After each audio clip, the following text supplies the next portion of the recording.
This is the LG StanbyME, an LG TV screen powered by WebOS on an adjustable stand with a wheelbase, making it perfect for moving around your home.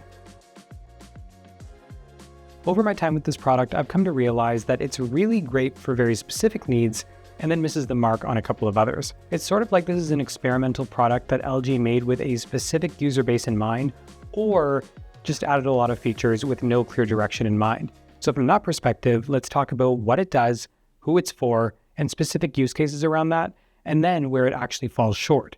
Use the chapters to jump to a specific section. So let's start with what it can do. Physically, the StanbyME looks great with a 27-inch touchscreen. It's got speakers on the back of that screen that's adjustable in any direction. It's attached to a stand with wheels in the base, which you'll want to use because this thing weighs a whopping 35 pounds.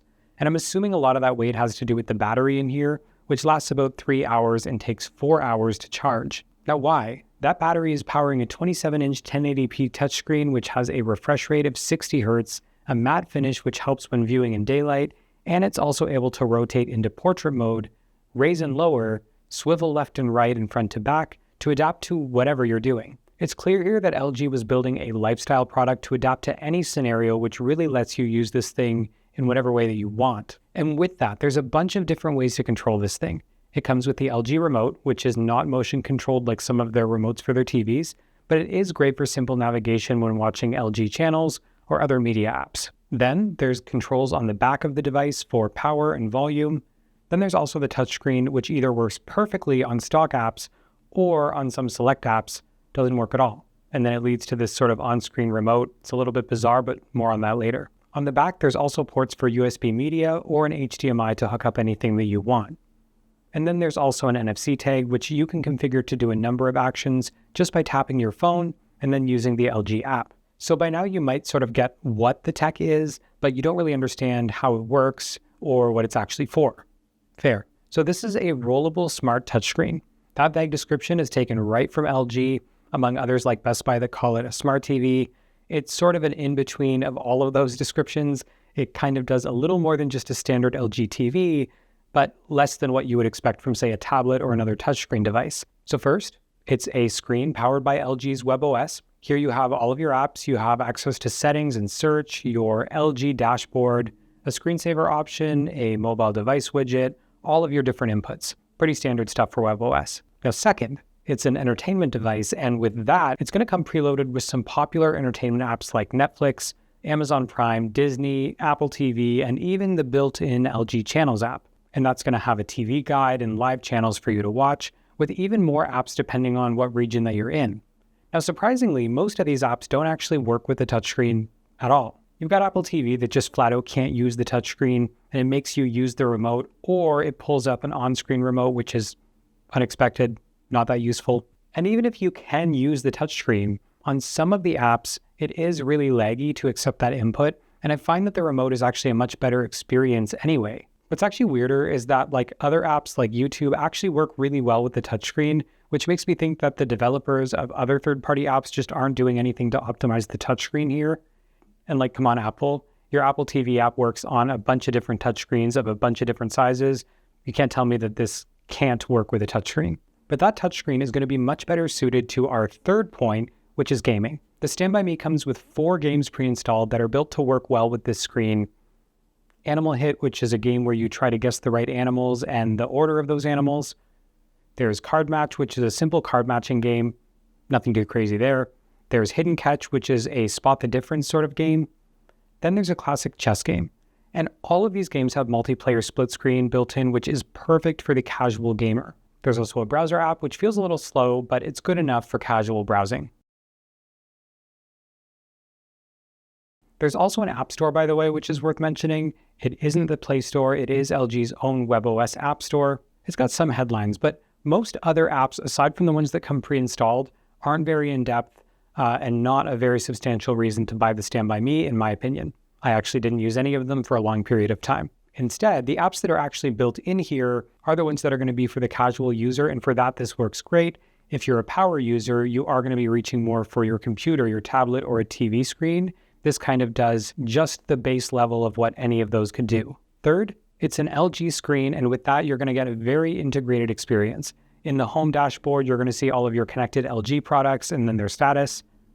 It's got room-to-room connectivity, so you can mirror this device to another LG screen or vice versa, which is great for watching something in the living room and then rolling this into the other room while I'm cooking. So now you're caught up on what the LG StanbyME can do, but that doesn't really answer your question of where this fits into your tech lineup.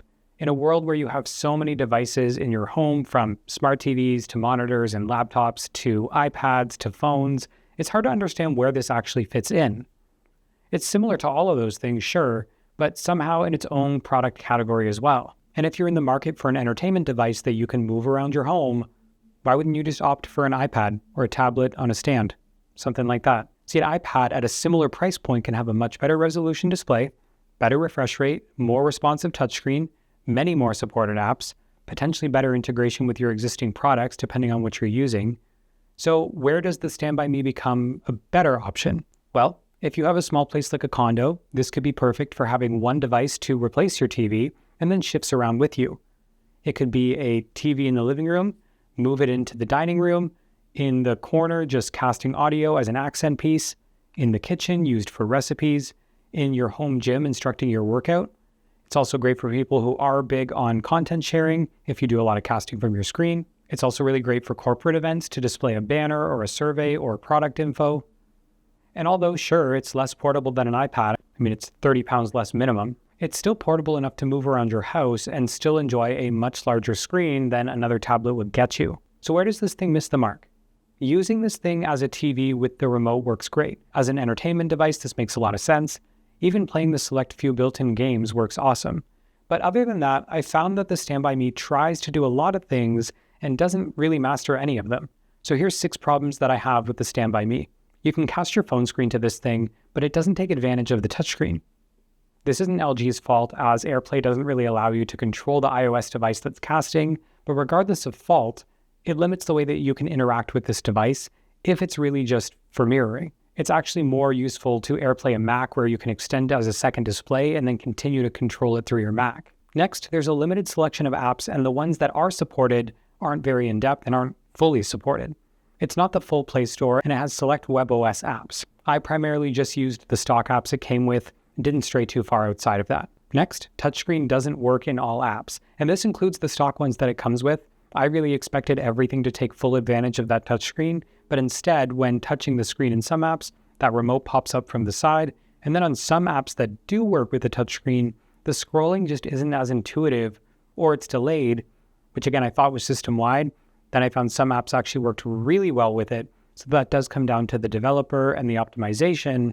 Some people just aren't optimizing their apps for this thing. The browser feels clunky. It's a basic web browser. You can add bookmarks and links to the home screen, but pages still load really slow, and in a lot of cases, I found it a downgrade from looking at sites on my phone. Performance is lackluster. This sort of extends throughout the device with slow load times, delays when swiping between pages, and it sort of feels like the tech is just a few years outdated. I wonder if further optimization will make this better, but it's clear that this is a lifestyle device, and it isn't meant to be that best performing product that's out there. And then finally, if you were just using this thing as a floating TV with a remote, the speakers are on the back, so they're not really facing you, leading to an all-around less than optimal sound. The good news is that you can get a speaker with this thing that will make it way better, but it's a shame it doesn't come with it. So LG markets this thing as sort of a lifestyle display, a screen made for movies, sports, workouts, studying, working, cooking, gaming, relaxing, binging, for life. And I don't think that they're wrong about any of those things. Sure, this has the ability to watch content, play games, cast your screen, use as a mirror or second display, leveraging a touchscreen and a remote to enjoy content however you want it. It's clear that this is going to make a very niche audience very happy. But for the price of $14.99, a battery life of 3 hours, and tech that feels somewhat outdated, I can't see how this tech is better than an iPad or a laptop at the same price point.